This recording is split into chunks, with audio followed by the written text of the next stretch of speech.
آپ کو جامع جو چیز نظر آئے گی، یاد رکھیں پورے تعلیمات میں آپ کو 12 چیزیں بتا رہا ہوں، جتنا بھی بڑا مفتی ہے آپ کو تمام شریعت کے احکام ان 12 پہ تقسیم کر دو، اس کے علاوہ کہیں نہیں جائیں گے، یہ اصول 12 رہیں گے۔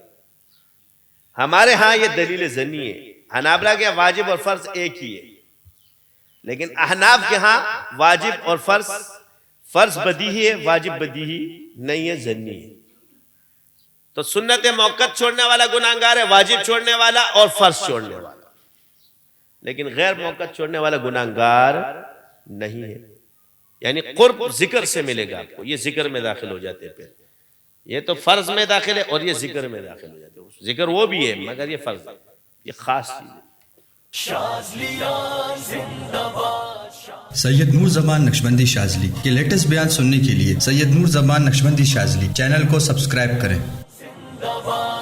آپ کو جامع جو چیز نظر آئے گی، یاد رکھیں پورے تعلیمات میں آپ کو 12 چیزیں بتا رہا ہوں، جتنا بھی بڑا مفتی ہے آپ کو تمام شریعت کے احکام ان 12 پہ تقسیم کر دو، اس کے علاوہ کہیں نہیں جائیں گے، یہ اصول 12 رہیں گے۔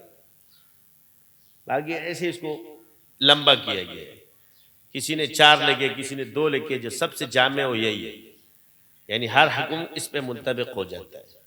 پہلا ہے فرض۔ اب فرض میں 2 قسمیں، ایک فرض عین، ایک فرض کفایہ ہے۔ دوسرا حکم ہے واجب۔ اب فرض جو یہ قطعی ہے، واجب جو ہے یہ ظنی ہے، یہ دلیل ظنی سے لیا جاتا ہے، وہ دلیل قطعی سے لیا جا رہا ہے۔ ہمارے ہاں یہ دلیل ظنی ہے، حنابلہ کے واجب اور فرض ایک ہی ہے، لیکن احناف کے ہاں واجب اور فرض بدیہی ہے، واجب بدیہی نہیں ہے، ظنی ہے۔ تیسری آتی ہے سنت، اور سنت میں پھر 2 قسمیں، ایک سنت موقت ہے، ایک سنت غیر موقت ہے۔ تو سنت موقت چھوڑنے والا گناہگار ہے، واجب چھوڑنے والا اور فرض چھوڑنے والا، لیکن غیر موقت چھوڑنے والا گناہگار نہیں ہے۔ پھر نفل ہے، سنت نفل میں بھی آتی ہے، اس پہ بھی گناہگار نہیں ہوتا لیکن ثواب ہے، لیکن درجے جو آپ کو اللہ دیتا ہے کمال کے، وہ نوافل اور ان چیزوں پہ دیتا ہے، یعنی قرب ذکر سے ملے گا آپ کو، یہ ذکر میں داخل ہو جاتے ہیں، پھر یہ تو فرض میں داخل ہے اور یہ ذکر میں داخل ہو جاتے ہیں، ذکر وہ بھی ہے مگر یہ فرض ہے، یہ خاص چیز ہے۔ پھر مستحب جو ہے علماء کا، اصحاب کا اس میں استحباب داخل ہے، جو ان کے اجتہادات ہیں۔ پھر آتا ہے مباح۔ اب یہ روایتوں میں آپ پھر ہے مکروہ تنزیہی، مکروہ حرام، مکروہ تحریمی، بدعت سیئہ۔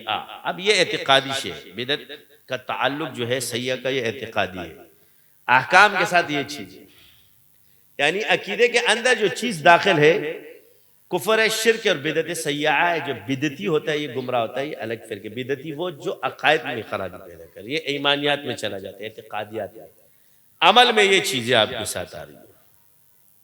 حرام ہے، مکروہ تحریمی ہے، مکروہ تنزیہی ہے اور بدعت حسن ہے۔ اب تمام حدیث کے ذخائر، قرآن حدیث کے جتنے بھی ہیں، یہ سارے کے سارے اسی پہ منطبق ہوں گے، باقی نہیں۔ ان اصولوں پہ تو جامع ہو سکتا ہے، باقی کوئی سنت کرے گا تو پھنسے گا۔ اب مثال کے طور پہ اس نے انکار سنت کیا کہ بھئی سنت پہ پکڑ نہیں ہے، تو آپ علیہ السلام نے فرمایا کہ جس کا اظہار ٹخنوں کے نیچے ہوگا یہ جہنم میں جلے گا، تو یہ تو سنت ہے۔ یہ حالانکہ یہ جو اظہار ہے، جو لباس ہے، یہ کون سے سنت زوائد میں سے ہے؟ کس میں سے؟ لباس کس میں سے ہے؟ جائے گا کہ سنت زوائد میں جب وہ جاتا ہے نیچے ٹخنوں سے، تو اس کے لیے جہنم کی وعید آ گئی، ہے تو سنت۔ تو جو عبادت سے سنت مؤکد ہے اس کو کیوں چھوڑا جائے گا، جبکہ وہ تو عبادات میں سے ہے۔ تو یہاں جو سکھایا گیا یہ انکار کے لیے نہیں سکھایا کہ تم جو ہے نا جی سنت مؤکد نہ مانو، فلاں نہ مانو۔ سنت مؤکد چھوڑنے والے کے لیے بھی ہوتا ہے، ٹھیک ہے، نرمی ہے، معذور کے لیے، وہ معذور ہوگا، صحت مند کے لیے نہیں ہے۔ ہو سکتا ہے وہ صحابی معذور ہو، تو جی یہ بھی کر سکتے تھے تم کہ اس میں معذور ہوگا، وہ باقی نہیں گا، فرائض اس لیے بتا دیے اس کو، تو معذور فرض کر لے گا تو اللہ تعالیٰ اس کو جیسے جماعت ہے عام حالت میں واجب ہے مگر معصوم پہ واجب معذور پہ واجب نہیں ہے، لیکن صحت مند کے لیے ہے۔ تو کچھ امراض، کچھ احکام جو وہ مرض کے ساتھ ہے اور کچھ اختیار کے۔ اختیار میں جب وہ قصدن چھوڑتا ہے مسئلہ یہاں آتا ہے، اس لیے غفلت سے جو چھوڑتا ہے یہ گناہگار ہے۔ معذوری کی حالت میں سے اگر چھوٹ رہا ہے تو یہ ٹھیک نہیں ہے اس کے لیے، مگر اس کو رخصت حاصل ہوگی۔ اس کی مثال آسان ایک اور دے دیتا ہوں کہ حرام کہ حلال تو کبھی حرام نہیں ہو سکتا، جو اللہ نے شے حلال کر دی ہے حرام نہیں ہو سکتی کبھی بھی، لیکن یہ حرام ایک وقت میں گنجائش نکل جائے گا، اضطراری حالت میں حرام کیا ہو جائے گا، وہ اس کے لیے مباح ہو جائے گا، حلال میں مباح ہو جائے گا۔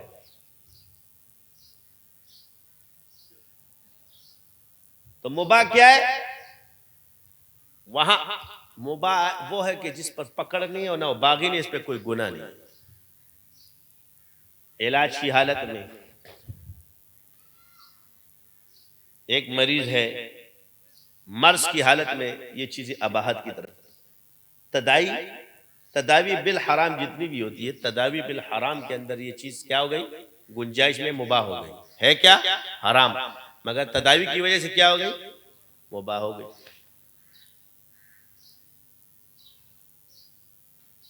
یہ پورا فقہ کے اندر ایک باب باندھا تھا مفتیان کرام کو ان باتوں سے، کیونکہ تداوی بالحرام کا مطلب کیا ہے کہ وہ چیز اس کے لیے کیا ہو گئی، مباح ہو گئی۔ اب یہ خارج شریعت ہے حرام مگر خارج شریعت نہیں ہے، اب اس میں نہ گناہ ہے اور نہ عذاب ہے، یعنی اب یہ حرام چیز دوا کی وجہ سے کیا ہو گئی، مباح ہو گئی، مگر جائز چیز ناجائز نہیں ہو جائے گی، یہ یاد رکھنا، مگر ناجائز ایک وقت میں جائز ہو سکتا ہے۔